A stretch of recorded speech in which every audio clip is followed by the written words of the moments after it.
shoot, we don't even know how this format of this podcast is going to be.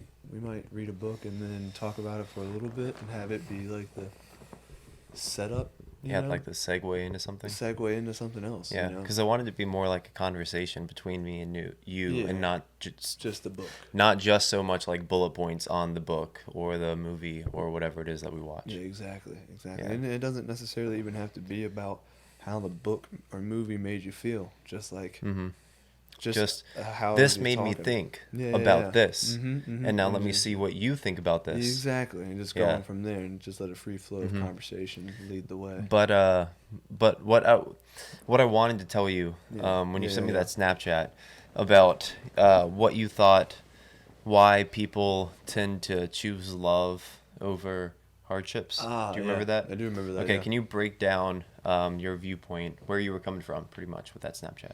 Yeah. So I was essentially saying that I think it's easier for people to like look at someone or something and like fall in love with the idea of that person, and then rather than it is for someone to look at something in their own life, saying like I want this job or I want this thing for me, and falling in love with that is a lot harder for people to do than falling in love with someone.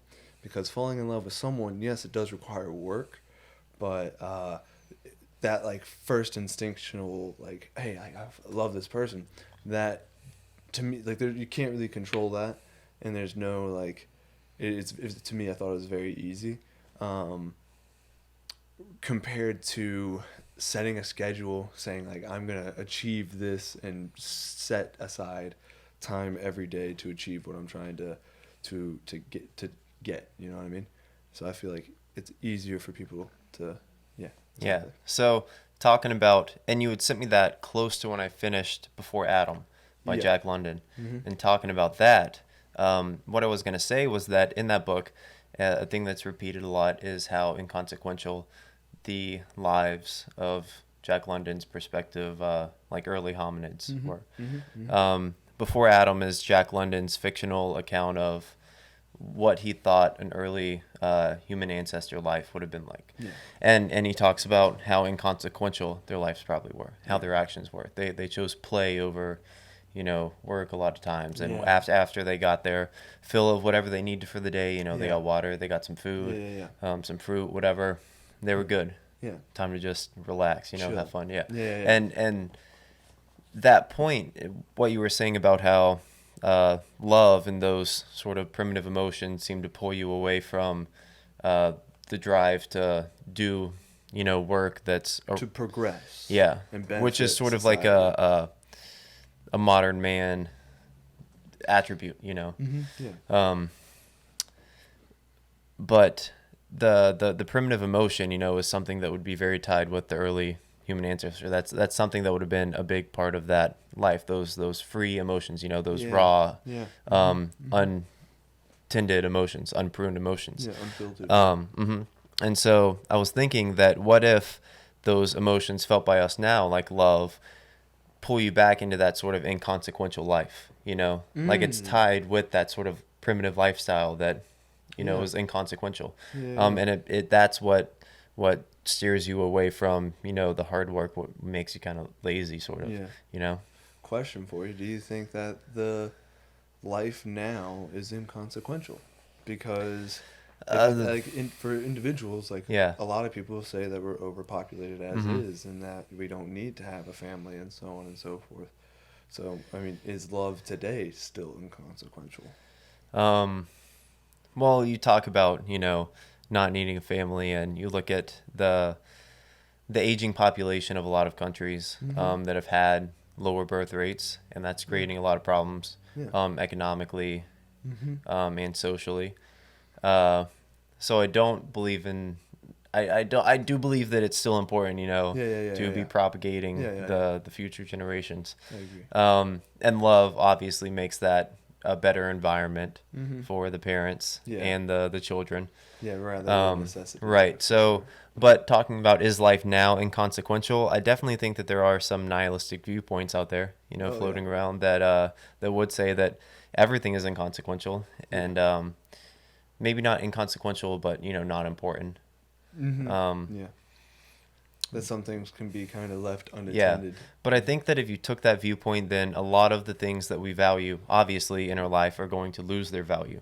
Um, Mm-hmm. like seeing the like enjoying the beauty of art, or you know, Yeah. enjoying the day to day. I think that sort of stems itself with the idea that this stuff doesn't matter. If you're Mm-hmm. watching a movie, how are you going to engross yourself in a movie and enjoy it if you're thinking that it doesn't matter why I'm even sitting here? Yeah. Why? Yeah. You're not going to be able to suspend your disbelief in reality Yeah. enough to actually enjoy the movie if you are going to sit there and think the whole time, Yeah. oh, this movie's fake. It's not real. It doesn't matter. Hmm. You're not going to enjoy it as much. Yeah. I think you need to have things that you care about, that you're passionate about, to have an enjoyable purpose in life, or at Absolutely. least a perceived enjoyable Yeah. purpose. I mean, I think life is pretty hard as a general rule of thumb, and then each individual finds a way to deal with that pain Hmm. as best they can. Some choose love, some choose a career, some choose drugs, some choose whatever that Yeah. option may be. Um, the best road is obviously the middle path.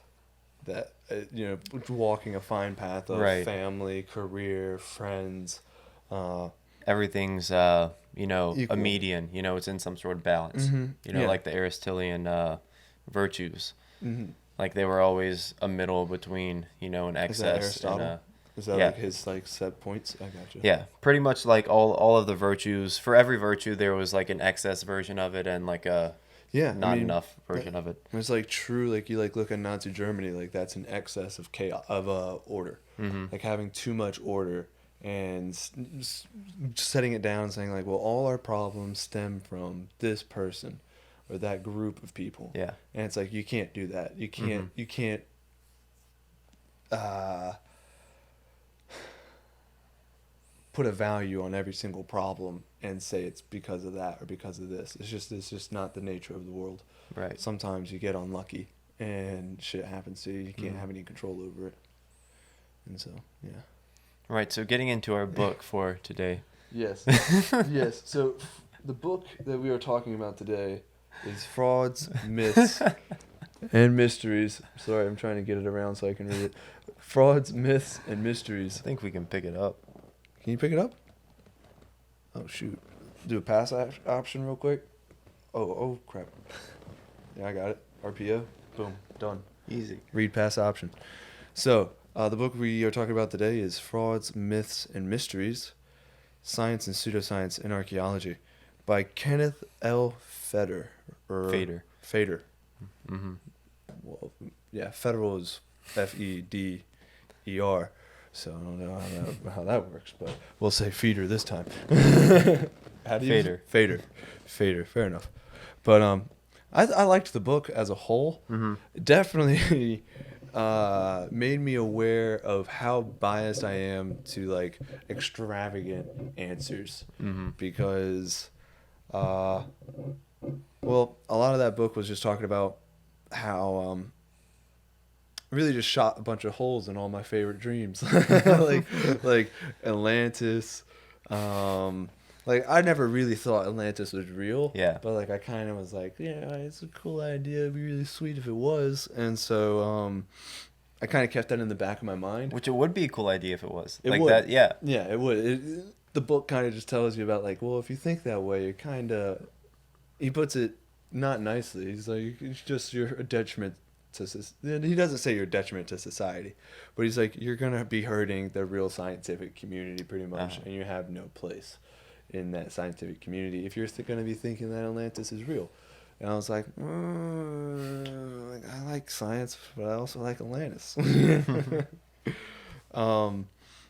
So overall though, like it just made me aware of that bias, and especially like with Graham Hancock, like I read Fingerprints of the Gods, which was it may have been his first book, but I think it was his first book on the topic of an ancient civilization and like this parent civilization that like was around at a certain point, and then during the last glacial maximum, there was a comet that impacted the Earth, that then caused massive flash flooding, which then would have wiped out this awesome civilization. And I bought that entirely, and I still really do in the back of my head. Like, I want it to be true so badly. Yeah. And I haven't done enough research on Yeah. my own to really. And that's important. Yeah. Yeah. Because you can't trust everybody that you read. Right. For And sure. and what you're actually trusting is their assumptions about this evidence that they probably got from somebody else. Exactly. You know, not a lot but of people are doing the field work, or not a lot of people are doing the legwork in the field to see the actual primary evidence. They're just taking a dossier off of someone else, saying, "All right, this is what they saw at this archaeological site, so on and so forth." And yeah, then this is making how they- assumptions about it. Exactly. Really. That said, Graham Hancock did actually walk all these sites. He did go see the Olmec heads. He did go to Mesoamerica and go see the Mayan pyramids and the Egyptian pyramids. So he has seen them, and he has talked to multiple professionals and experts on the topic, in their respective fields, like geologists and Egyptologists, especially one, John Anthony West. He's dead now, but really good, like very, very intelligent when it came to Does ancient Egypt. does Feder mention specifically Graham Hancock? What's his name? Graham Hancock. Graham I Hancock. probably have said John Hancock, but yeah, it is definitely Graham Hancock. No, it's not. It's not Graham Hancock. It is Graham Hancock. I think it is. It's Graham. I'm thinking of his sidekick, Randall Carlson.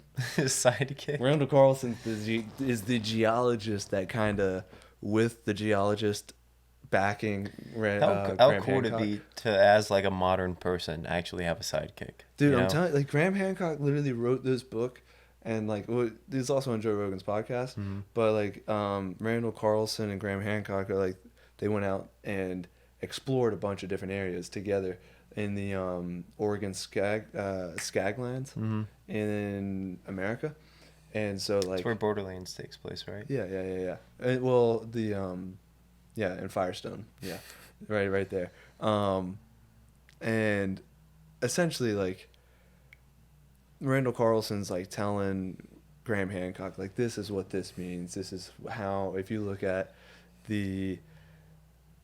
so for one instance, in the scablands of Oregon, there are these ripples in the land that are like 50 meters high and hundreds of meters long, and so they are remnants of, as Randall Carlson says, of like a massive flood, and the way that these are left behind is very similar to like a wave on the ocean, or in like a on the edge of a pond. Like, when you're looking at the sand, you can see like there's a raise and then a trench and a raise and a trench and a raise and a trench. It's essentially that, but multiplied like hundreds and hundreds and hundreds of times over, because they're massive size of amplitude. And it's like that right there is kind of, it would be different if they're moving giant boulders and setting them down like that, but they're just giant gravel deposits that are like hundreds of yards long and 50 meters high, which would show that the water levels were thousands of feet deep. Yeah. Supposedly. That again is a secondhand account from Randall Carlson, who, with Graham Hancock, Graham Hancock's trying to sell a book, he's trying to make money, he's trying to purvey an idea. And that's something I have to be aware of as a reader, that he's trying to sell me an idea. You also have to be aware of the other possible explanations for what he's discussing. Exactly. The more simple observation or possibility would be that maybe that the Native Americans were not as backwards as we like to believe. Which, I mean, I buy that. I reading the book, like, everything he was saying like made sense. Yeah. Like the Nazca lines down in South America, like when Graham Hancock talks about it, he's like, yeah, the only way they would have done this is by flying a helicopter, or like having a bird's eye view of the situation. Yeah. And I do believe like they definitely would have needed elevated sight lines to be able to see what they were doing. But you can see it on the ground. Like there's a point that you can see them from the ground. Oh, really? Yeah. Oh, I didn't know that. But also, it talks about in the book how they had they would have at the end of the long lines, they would have watchtowers, and so that way they could see what they were doing, and or at least the remnants of these Mm-hmm. watchtowers, and that's what Feder, no Fader. Fader was saying, is that there was these watchtowers, and Graham Hancock conveniently left that one Yeah. out. I was like, okay, Graham, that's a little. And he only gave you the one idea. He said this they couldn't have done it without this, you know? Yeah. He didn't try and come up with any other explanation. He Yeah. says they couldn't have done it without this. And a lot of Yeah. times that technology that they couldn't have done it without is given to them by some ancient civilization, Mhm, some mhm. ancient unknown contact with, Yeah. the Western world Mhm. or aliens. Yeah. Yeah. You know? Yeah. Yeah. And all three of those options discount uh, the own people's intelligence and competence. Mm-hmm. Yeah, and the populace and their ability to actually do something. Yeah. Yeah, and which, like, I think that's just us living in the time frame, like us living in, or at least for me, living in this period. I want to I want there to be. You want the something- story. I want the story. I want Yeah. there to be something really cool. You want the adventure story. Mm-hmm. But it makes more sense for it to be the ancient civilization because there were hundreds of thousands of people in these ancient civilizations and they had nothing else to do but build stuff. Yeah. And we build stuff all the time. And I was kind of thinking about that, like, talking about like the benefits of the group in one of our previous podcasts. And when the benefit of the group disappears, the group tends to splinter and fracture. Mm-hmm. So what better way to keep the group together, to keep a populace together, than giving them giant building projects that they can see progress in, day out, and see the reward Yeah. for their work every single day. Some of these cathedrals and temples and stuff built, they weren't even finished within a generation. Oh, yeah. These took place over hundreds, in some cases, of years. Yeah. And so Super this is not only combining a people in one time, but Mhm. combining a people in such an effort Mhm. that cooperation lasts centuries. Yes, absolutely. And it's like, looking at it from that perspective, it's much more understandable to see how these ancient peoples actually did these massive building feats because, I mean, it's like, well, they had nothing else to do. Yeah, Like, we they had do not hours. doubt at all the construction of like any of the cathedrals, Yeah, in Europe. exactly, We yeah. don't doubt the construction of those at all. And a lot of times those are just as impressive Really, as these honestly. ancient monuments that Mhm. we're saying were, done by some outside Yeah, source. outside source. Yeah, Uh-huh. exactly. And one thing that's interesting about Egypt is, like, when you look at Egypt, it's kind of viewed, at least for me, I have two feelings on Egypt. I'm going to start it out the agreeing side with Fader, which is that ancient pyramid building is a lot of times discussed as this thing that like came out of the blue and had no build up to it. Mhm. And in the book, was staggered with How much evidence? how much evidence shows the lead up to the building of the yeah, pyramids? like I was like, yeah, those Which pyramids. you never hear about. You never. I've said so confidently, like, these pyramids are staggering. They're unbelievable. There's no precedent for They them. just Like, they appeared. just appear. Like, and then have consequently gone down the line of saying they're made with 2 pi and 4 pi relationships, Yeah. which is now in reference to a circle. And so they're trying to say that the northern hemisphere is representative of this pyramid. Like, this pyramid represents the northern hemisphere because it's Which, when you say that, you've gone down a rabbit hole yeah, somewhere. yeah, exactly. It's like, okay, I read too far into this pyramid, and coincidence kind of popped up here, Mm-hmm. and I didn't, and I'm putting my own bias on this, but getting back to the point is, like, there was plenty of evidence showing that these pyramids took time to build up to, Yeah. and that the whole populace of Egypt as a whole took time to build up to, and that it was there, and that there was, several minor city-states on the Nile that over time, one, like other great civilizations, one city consolidates its power and slowly takes over a region and builds an empire out of it, exactly what Rome did with its own city-state. Yeah. And that right there was another indicator of just like, well, how could they have done that? To be honest, I just didn't know. I wasn't well versed in the topic, which he does talk about. Like a lot of the things people are not well versed in, they're willing to accept the crazy nonsense idea because they don't know any better. You know, like I didn't know any better about Egypt, so I was ready to take that. One thing I will say about Egypt that he did not touch on was the Sphinx and the building of the Great Sphinx and the Sphinx enclosure, which does show water erosion, which is indicates either torrential rainfall over a course Happens all the time in Egypt, though. Yeah, in the desert.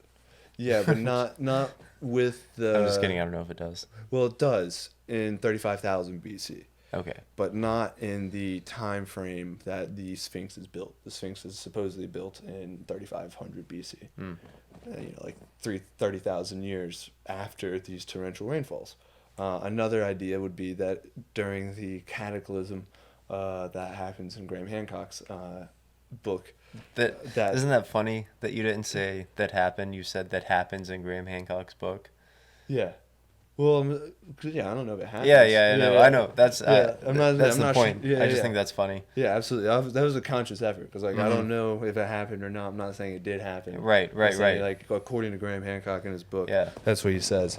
that was a good way to word it. Yes, it happens in his book, and that, in that, when the comet strikes and causes the ice caps to melt and causes torrential rainfall, that would have gone down because what it is the ice melting in the northern hemisphere, North America, I think the Labrador. No, I'm not even gonna bother naming the ice sheets names right now. I forgot them. Not important. Not important. And so, when those two started to melt, that caused torrential rainfall to occur down in Egypt, which would have put, around 12,000 BC, which the Sphinx shows torrential rainfall erosion in the Sphinx enclosure. And he didn't touch on that, which kind of bothered me. So what are you suggesting? I'm suggesting that there's a possibility that it's older than built 3500 BC, Okay. and that it might be. I'm not discounting the plausibility of it being built by ancient Egyptians. It's just very possible that it's older than what it already is, and I think that that is important. That if it survived through. Here's the thing: if it was 35,000 years old, like that's a big time gap difference between that and like Stonehenge, because Stonehenge is supposed to be it's supposed to be 6,000 years old, in terms of. Where are you getting 35,000? That's John Anthony West, because so when, like the soil layers and stratification in Egypt is the rainfall for that area to equate to the amount of erosion in the Sphinx enclosure, and to match it up with the soil level and like the soil content in the layers of the earth, there was only that much water coming down 35,000 years ago, or during the last glacial maximum. But is there, and I won't have an answer for this, but is there another explanation, Maybe it's possible, but so like when I'm saying like the water erosion, there's there's caverns inside the side of the Sphinx enclosure that show the only way those would come is from massive amounts of water going down through those grooves and weathering them out. And those would only come from the massive amount of rain, or a long sustained rain over thousands of years. But the content in the layers in Egypt do not support a long extended period of rain. It supports quick sustained bursts of rain. Capable of causing the damage to the Sphinx enclosure necessary would be the one in 35,000 years and the one at 12,000 years with the cataclysm. But like the layers don't show necessary evidence of a cataclysm, but they do show the Sphinx enclosure shows evidence of water erosion. And You know do what I mean? So you, there's contradicting evidence. yeah. Is what I'm trying to get at. Is and like you can't take everything for a How are we fact. date? What are we dating it off of now? Like, what basis are we using to date it now? Just like classic Egyptologist and like their time framing, like the way that they're framing the pyramids being built and things like that.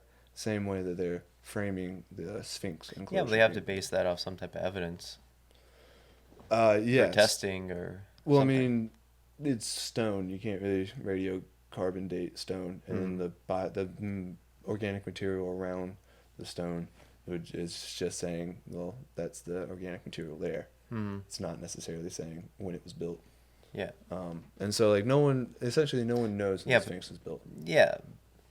But there are other ways. Like you would see, like with the example of the pyramids, you saw, the stuff left behind Yeah, by the workers. yeah, You saw, the evidence of their camps and, their fire pits and their tools and food and stuff. yeah. So I would imagine that you would see some of that stuff with the Sphinx. Not really. Like you see Well, why that. wouldn't you? That's what I'm saying is why wouldn't you? I mean, I'm saying fair. I mean, you would. I would imagine the stuff I've read about it though. I haven't, and like I've only Yeah. I've read about the Sphinx enclosure, like Hmm. how it was built. But is that just, again, just stuff that what you're reading isn't mentioning? It could be, and I'm saying he's also neglecting that Yeah. because there is evidence Okay. for water erosion, and he Okay. doesn't talk about it. Okay. He doesn't really talk about the Sphinx at all, Hmm. which is a pretty glaring thing to leave out when you're talking about Egypt.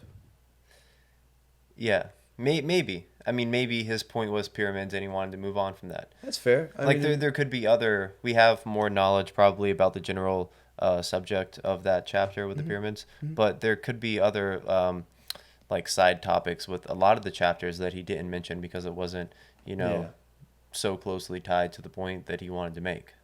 that's fair. Trying And to just and trim fat. yeah, and because we don't know as much about those topics, we can't say, oh, but he didn't mention this because we're not aware of them. You Yeah, know? yeah. That's I get what you're saying, and he probably didn't talk about the Sphinx because there may not have been enough data. Like he could have purposely left the Sphinx out too Yeah. because he didn't have a definitive yes or no.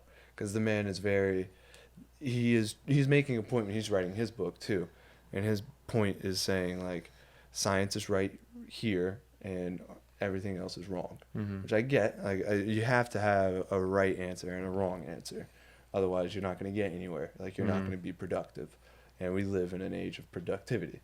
So Hmm. and like that's the goal, to be productive. Um, and so he's operating under that premise, and that's why he's writing the book, is under that premise of clearing the air and trying to make sure everyone is aware that there is no ancient aliens and that there is no ancient civilization. Yeah. And so perhaps the data is still out on the Sphinx, or at least there's some contradicting evidence there. So he was like, why even mention it? Not going to bring it up. That could be the case. Could be the case. You could Could email be. him, maybe. I could. Maybe I will. I'll talk to him. But that's something is still I need to do a little bit more research on the side too, is to look up the Sphinx enclosure and really kind of figure that one out for myself, because that's another interest. That's different from the pyramids, because like that the pyramids were for a like a burial purpose and so on, but like the Sphinx, like what was that for? What was the purpose? Was that a guard? It was again probably just a civil works project put in the works by the pharaohs to keep everyone occupied, and to say Maybe. this guy, because he points, I think he points south, like down into Africa, like maybe, and I know there's the Northern Kingdom and the Southern Kingdom for Egypt. That's another thing. I'm not as well versed in Egyptian history as I wish I was, but I think the Northern Kingdom probably made that as like a civil works project to say, yeah, we're watching over the Southern Kingdom or something like that. I don't It's know. possible. Yeah. But overall, I definitely still have a bias when it comes to ancient civilizations, because I still want there to be. Well, did you get anything else from the civilization. book? Like, let me look at my notes real quick. Oh, my main thing that like I don't know. I feel like he just kind of like backhanded threw this one in there. It was like his little jab at like religion as a whole. Oh. Where he just like talks about an intelligent Mm-hmm. being and like a creator, Mm-hmm. and like what intelligent creator would make people that inherently like are faulty. It's like, well, without people inherently dying, then there is no way to inherently change the guard, and then there is no way to proliferate new ideas. So it's like the very thing that he's wanting to happen, which is the proliferation of new ideas and the constant changing, can't happen if we weren't inherently faulty.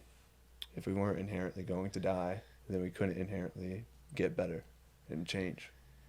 Um, and you think that's not true? What? Well, no, I think that is true that we are. You think that is true? That. Wait, what do I think is true? I was saying, because he says, like, why would an intelligent creator create people that inherently Oh, are okay, faulty? yeah. So you think that I would say an you think that intelligent. if we were not inherently faulty, that if we weren't going to die, that we would still be able to improve ourselves and our situation somehow? No, I'm saying if we didn't die, then we wouldn't want to change our situation.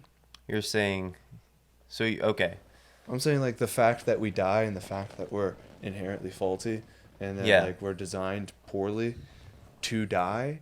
We're not designed to like we're designed to live, yeah. But we're also like kind of fit in with these fail safes to say like when we're 80, 90, we're not living on to be 100, 200, 300 mm-hmm, because when you get to like when like look at it, I'm not being rude to any of our old listeners, but like older people, they tend to be more set in their ways and they're less likely to change. And it's like, well, why would they? They've lived up to this point living the way they've lived. Like right, literally their life is a testament to their success. yeah. So why would they change? They put it to trial and it worked Yeah. out for them. So why would they change? In their eyes they don't have to. And that's Mhm. perfectly fine. Then if that was the case and everyone got to that point and never died, then there would be no change. And then everyone would be at each other's throats. Okay, so do you think if Albert Einstein lived Mhm. forever, Yeah. if somehow he as a singular person was gifted the ability to live forever, Why is he gifted the ability to live just forever? in this hypothetical situation, he was. Yeah. You don't think that he would continue his pursuit for knowledge and invention and progression? You think that having It's possible. to never die, that he would give that up? We don't know the other way either. Like it's. We like, don't know either way. I'm just asking you. Yeah. That's why I said hypothetical situation. Do Like, I what do you think he think? continues to keep building and keep inventing? Yeah. No. You don't. I think he would eventually get burnt out and be like, "Fuck that! Screw this! I don't want to do it anymore." And then what would happen? You Do know, you think that he would then take his drive to improve himself in some other avenue, improve the world in some other avenue? It's Or do you possible. think he would just? That's what I'm saying. You know. Yeah, I mean, like, Like if I mean, what it's- you're saying is the case, then Yeah. he would end up not doing anything, right? He would I'm be saying he apathetic. would be like, what would happen to him is he would be, or maybe he's so set in his ways and he's saying, well, I've came up with the theory of relativity and everything else. Like, this is it. Like, I came up with it. This is the law. And then he would have, eventually, technology would have caught up with him and he would have gone to the point in which he would have seen that everything he talked about was correct and he was proven correct. And he would have been probably justified in that and taken and relished in that and then been like, well, like anyone who gets to the pinnacle, like every champion or majority of champions, there is always a fall. Well, see, And so every champion eventually falls down on their laurels and doesn't work as hard. And so he would probably stop working as hard. I think that's completely contradictory of what we talked about with David Goggins. Yeah?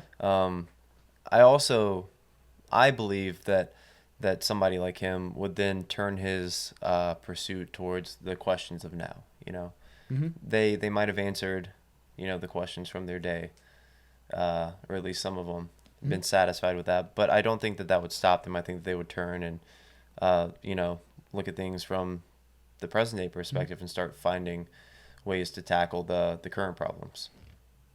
It's definitely possible.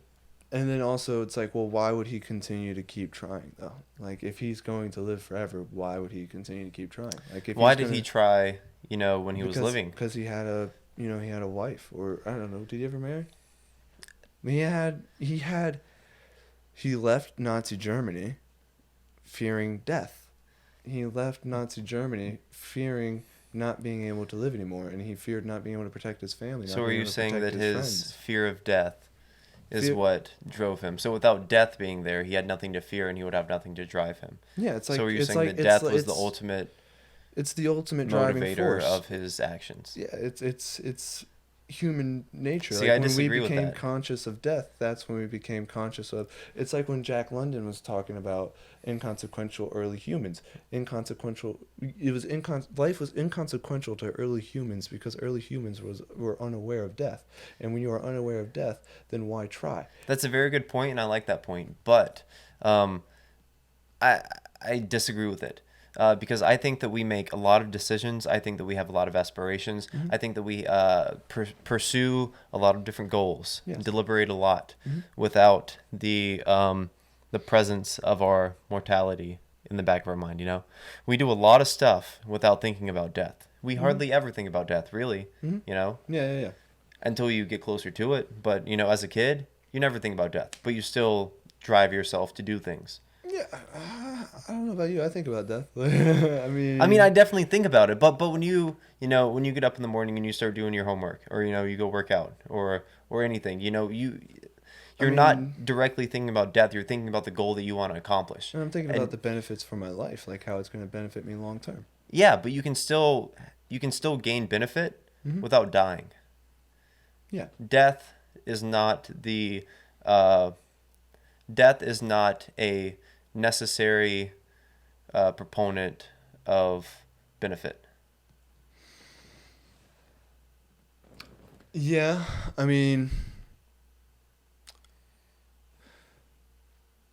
I don't know about that. Because, I mean, it kind of depends on, like, what you think about, like, death is, and how absolute, like, death is. You know what I mean? Like, so, if you still have your old self alive and kicking, have you really changed? Are you really a different person, or are you putting on a Well, I'm facade? talking about physical death. I'm not talking about metaphorical death of like your Yeah. past self. Okay. So, yeah, physical death. I'm talking about you actually dying. Mm-hmm. Yeah, yeah, yeah. And And and so, yeah, physical death, I would grant you, is not necessary for individual growth. Physical death is necessary for civilizational growth. why is that? So that way you can have a changing of the guard. If you don't have a changing of the guard, if all the politicians live forever, then everyone's going to think the same and they're going to stay thinking But the same. do the politicians individual growth, because you granted that they can still have individual growth. So does their individual growth not leak out into their, It's possible. career and the way they It's possible, but when has a politician ever, like, when it's very rare for a politician to get into public office and then follow through with what they actually say they're going to do. And it's also very rare for a CEO of a company to say, I'm making a mistake when their company is falling apart. Well, see, I think people apologize way too often now for things. They don't take responsibility for it. Like, no, I guess there is our politicians, no, I do, our because leaders are every not. little thing that people do now they have to apologize for because it's at the public forefront in the media. Like Yeah, anything that somebody does immediately jumps out into the public's knowledge, yeah. and then they go on and they make an apology statement for. Yeah, but it's not a real apology. Yeah, I know. I guess there is a difference between the It's just the perceived filmed notion. apology statement and Yeah. actual responsibility being taken. Yeah, it's just the filmed. It's the notion of an apology. It's just that way they can keep the face for the public, and that speaks to my point of them not actually changing.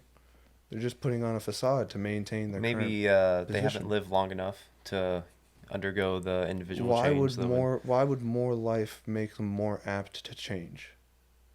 Like why would if they're Well, the if longer their you current live, if their current life and the life that they have currently led and the decisions that they made past have put them on this trajectory, why would living more, making the same decisions that would lead to the same end, why would living more just change that? If you were a person that had adequate introspection, I think that you're bound to change at any point. Absolutely. And I would make the argument that a lot of people in the world do not have adequate introspection, which is why death is necessary for civilization to grow. That's a very dark way of putting it, but that's just, I don't know. Yeah. I mean, like, that's my argument. I don't think there's enough people, especially in our politics today, or leaders as a whole today, that adequately introspect on themselves to say, I made a mistake. Right. Well, I believe also that the majority of change, technologically, politically, culturally, come from few individuals, Absolutely, yeah. Um, That's like that Herodotus, where for every 100 people on a battlefield, 10 people don't even deserve to be there, 80 people are fodder, 9 are fighters, and 1's a true warrior. Yeah. And it's like the old maxim that says, 10% does 50% of the work. That's the maxim of modern day companies. Yeah. So if that's true, if we can, if we can attribute a lot of the change, technologically, politically, and culturally to a few, special people. Yeah. Then why wouldn't we expect for those people, generally they would also be the kind of people that would have adequate introspection and critical thought and stuff like that. So why wouldn't we expect those people to still change and still produce the changes that are affecting the populace? That's fair. I guess that does my argument for politicians, and why, if they were on this trajectory for making bad decisions and more time on Earth, why would that trajectory change? Invalidates my argument against Albert Einstein and saying that he would change his trajectory. So I'm wrong on that one. If I'm thinking how politicians are, it would only be fair to continue that thought process to the people who are good in the world. And you could still say that it could be a few of those politicians, Yeah. But you would still expect those people to be the ones making the changes. At least I would. Yeah, I mean, I would. It's just, like, I don't know why. I would just rather, like, do you want to live forever? like I would rather. I am so jealous of everybody that got to live before me and everybody that's gonna get to live after me, because I'm so curious, man. Yeah. I want to see all this stuff that I don't get to experience, and I love. And that's because of death. The very drive. No, I don't think it's because of death. Because if I could live forever, I would love it, because I would get to satisfy this curiosity. Or the reason you have the curiosity in the first place is death. No, I still think I would have the curiosity, because if I was living forever, but still only in, like, if I stayed in a 21st century environment, something that maybe this is just a difference of perspective, because I think the only reason that we feel the way we feel is because we became aware and conscious of death. Maybe. And if we weren't conscious of death, maybe we can see. But if you can't die, are you conscious of it? I don't know. If you can't die, would you be conscious of death? Is that what you're saying? Yeah. Like, well, I think would it have the same effect? I think of people that have, I think of people that have been exposed. Like if everybody on Earth now suddenly became immortal, we still grew up in a world that had death. Yes. So I think that we would still have, a concept of death. Yeah, but like with history, people forget. Like people are already trying to say the Holocaust didn't happen. Right. So people would already say that this great cataclysm of death would never have happened. But that's with future generations that are further removed from whatever event or idea that those people are denying. So are you saying that us as this first generation to get this ability would forget, or are you saying that future generations that inherit it would forget? Definitely future generations would forget, and possibly the original. I mean, it's possible that the people who experienced death, once removed from it, it's like you get cocky. I mean, you get complacent in life, and you're like, well, I'm 100 years past that death thing. I'm never gonna die anymore, and rightfully so. Like, you get to the point, like, without to me, like, death is the greatest driving force because, like, it ends. Like, there's the ending point. There's no way to kick the can down the road Yeah. because you're dead. So you could constantly kick the can down the road of trying to do stuff if you're constantly going to live But isn't the forever. point that you're still kicking the can?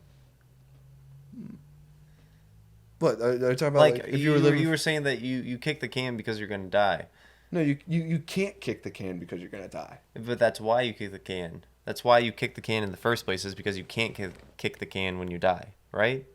Did I misunderstand No, that? no, no, no, no. You can't kick the can when you die. Mm-hmm. So therefore, you don't kick the can because if you kick the can and just keep kicking it, you're not going to do anything. You're not going to be You happy. so you're okay. You're not going to benefit society at all. But if you can keep kicking the can because you're never going to die, you're never going to benefit society. I understand. You Okay. know, Yeah. Albert Einstein, never gonna die. Never gonna, why would I think about that theory of relativity? I'm gonna be a ladies' Just keep kicking man. the can. That dude slept with Marilyn Monroe. He was a ladies' man. Mm-hmm. He had his own individual vices, Yeah. and death kind of limits the whole vices because if you die living a life completely committed to a vice, you feel like shit at the end I of still it. think that you have things that are motivating you to work still, because you can improve your quality of life and you can put yourself in a better situation and benefit yourself Yeah. without fearing death. Yeah, but would it be as good though? Would there be an end to that? Like, because now, when I look at human potential, it's unlimited. It is endless potential. And But wouldn't it be even greater I if we don't didn't know. die? No, because Think about that. You wouldn't have to reteach everything Yeah, to but each new generation. but the You could drive- focus entirely on why the teach forward though? progress. Why would you teach forward progress if there is no need? We're not for it? teaching forward progress. We're just doing it. Say you just had the same group of people. They didn't have any more kids or anything. So they don't have to teach future generations. That's a lot of time spent teaching future generations everything. We have to reteach the entire collective human knowledge Yeah. to a new generation. Yeah. And a lot of stuff gets lost that way too. Yeah, But absolutely. if you kept the same group of people, Yeah. you never have to reteach it. Don't have to worry so much about losing information. You can just focus on advancing it. Yeah, but the reason for advancement is gone though. Like The reason for advancement is still there because you still want to put yourself in a better situation. What? But you're gonna live forever. Like Yeah, the wouldn't you situ- rather live forever in a good situation than live forever in a bad situation? If I said, Harrison, you're gonna live forever, but I'm gonna lock you in a 3x3 closet, and that's But it. you're not. But the majority of You're people gonna have today don't a live tin that cup way. of water this big, Yeah, but and the- you're gonna have a but- chicken leg. but we're That's not- it, fried chicken leg. That's all you have. But that's not the situation we're talking in. We're talking in the situation that people today in the But I'm American- saying you live forever with that situation. Wouldn't you have a driving force to say this sucks and I want to put myself in a better situation? I thought the situation we're talking about were modern Americans becoming. They can immortal. be, And- but like, we they- can still improve our situations we're- without the matter of us dying. Yeah, but we don't do that today. Like a vast majority of the population is perfectly fine with eating themselves to death with obesity. And they would just do the same thing, living forever, eating themselves, not to death, but over. But they would abundance still of be weight. driven to work and to do things. Most people are not doing super. Most people have important jobs. Yes. All the jobs make Yes. the society function the way it Yes, should. I agree. And taking any of them out could destroy that efficient functioning. Yes. But you don't have a lot of people, being the ones that are really pushing it forward. Yes. They're making it run, but they're not They're driving the sustaining- force. Yeah. And those people would still probably be doing that, living that minimal lifestyle. Yes. Mm-hmm. But if they're still living their lifestyle, there's no reason to think that the people that are making this movement, really fire up, Mm-hmm. wouldn't still be living their lifestyle. Yeah. I get what you're saying. I don't think that is a life I would want to live. I would rather, and I don't, maybe the people who are already really driven, they stay really driven and they drive forward humanity forever. I don't see that because nothing lasts forever. And I get it, it's hypothetical and I can't take myself out of the because I mean things are inherently made to like fall apart and destroy. Like that's like one of the rules of thermodynamics, that they constantly self-immolate, or Mm-hmm. like they are, everything's kind of like spinning towards its own destruction. And like that's, Chaos is a major driving force. yes, and like that's the way I'm like looking at the question, and it's like you can't, like death is like the ultimate chaos, you know, like when your family member dies, everyone else gets plunged into chaos, and in that instance you have the opportunity of bringing the family incredibly close Mm-hmm. and building new bonds and relationships with that family, or you have the ability or the possible outcome of everyone falling apart even farther and completely destroying the family. Do you think that you can But still have tragedy without death? yeah, absolutely, of course. So Yeah. couldn't you still have those tragic moments to have the opportunity to bring people together without dying? Yeah, I again, I this is Not like the life you these. want to live. Yeah, it's not the life I'd want to live, but it's also like how much meaning is there in a life that is unending? Yeah, well, I think we create our own meaning now, anyways, or at least a lot of it. And I that think we meaning is create a lot caused. of it, and I think we would still create meaning. Maybe it might look kind of weird to us now, Yeah. with the meaning that we've created for ourselves, the Yeah. acceptable meaning, the culture has Yeah. said. Yeah. These are things to go for. Yeah. It might look weird to what we're used to, but I think that we would still have that knack to create meaning. Yeah, because like for me, my driving force is death. Like if I didn't think I was going to die and I could live forever, I would stay in my room and play video games and not care about going to go see Yeah. Alaska and go see all the See, beautiful parts of the world that I want to go see. I feel like I would still want to accomplish things. I would want to have that, sense of accomplishment with That's myself. That would still be a driving force to me, to want to see myself to a potential, higher than what it is right now. I see that. I don't Yeah. think that comes from death. I think that comes from me wanting to, see myself achieve something, to do something. Yeah, I think the only reason I want to achieve something is because I will come from death. See, that's not why I want to do it. See, that's just Just you only want to achieve things because you're going to die. yeah, because you're not gonna die. Why would you do anything? Like, you know what I mean? Like you're put on this world for a reason, so might as well do it to the best of your ability. If you weren't going to die, would you still care how you treated other people? Yeah, most likely, yeah. Would you still care how your actions in your life impacted those around you? Yeah, most likely, yeah. Yeah. So isn't that already a driving force to motivate you to do some things?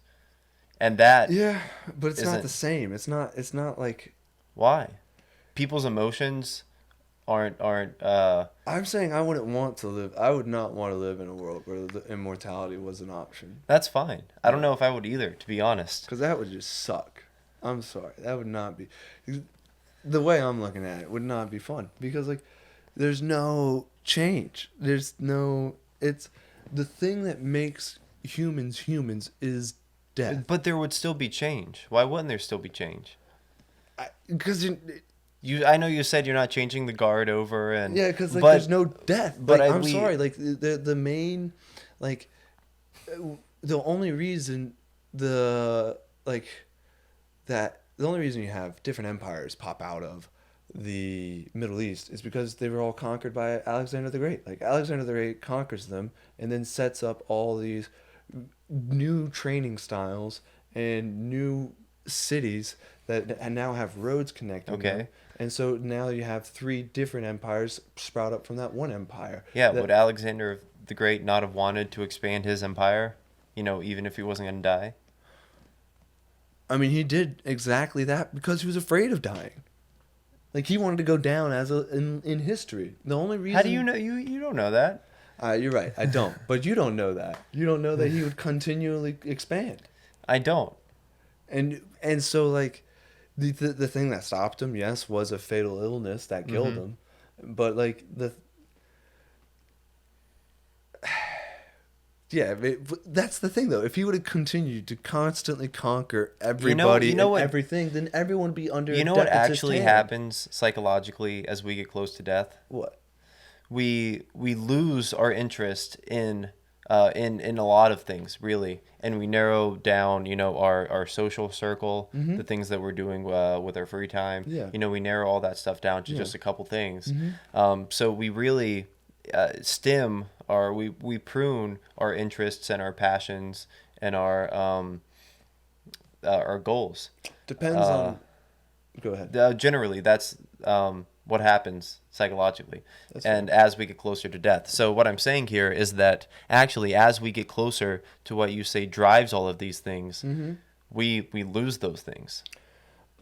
I, th- I, I think that is also a consequence of the natural step in which you have to take from graduating from being a kid, and then you have to go into being a beast of burden, someone who's actually able to benefit society, someone who's actually being able to help the world, and you can't help everyone and everything at one time. You can only help one thing at one time. Sure, And so that's you fine.